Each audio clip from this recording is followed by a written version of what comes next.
काय नेमकं त्यांचं म्हणणं आहे, काय मागण्या आहेत आणि तुम्ही यासाठी मुख्यमंत्र्यांशी बोलणार आहात का? मी इथून गाडीत बसल्यावरच लगेच महाराष्ट्राच्या माननीय मुख्यमंत्र्यांना कॉन्टॅक्ट करणार आहे आणि ट्विट ही करणार आहे, कारण का अनेक वेळा जर ते व्यस्त असली तर ट्विटच्या माध्यमातून त्यांच्या टीमकडून DCM 1, DCM 2 आणि CM या तिघांनाही मी ट्विटच्या माध्यमातून कॉन्टॅक्ट करणार आहे, कारण विषय अतिशय गंभीर आहे.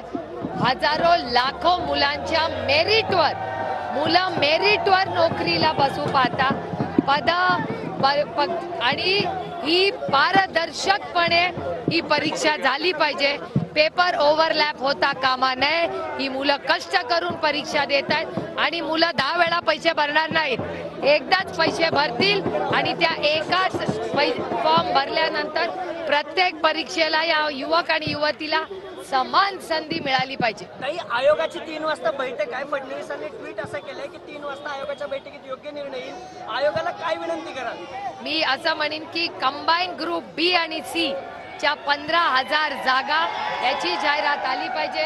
25 तारखेची परीक्षा पोस्टपोन झाली पाहिजे आणि 25 तारखेच्या परीक्षेत जो पेपरचा घोळ घातलाय तो पारदर्शकपणे ऑन मेरिट झाला पाहिजे आणि रिझल्ट ही वेळेवर लागला पाहिजे. उपमुख्यमंत्री देवेंद्र फडणवीस यांनी MPSC अध्यक्षांशी बोललेलं आहे आणि लक्षात घेता की 25 तारखेला ऐवजी दुसरी तारीख घेता येऊ शकते का, यासाठी तातडीची बैठक 3 वाजता बोलवलेली आहे आणि त्याच्यामध्ये ते बदल करतील. या आंदोलनाची दखल त्यांनी घेतलेली आहे.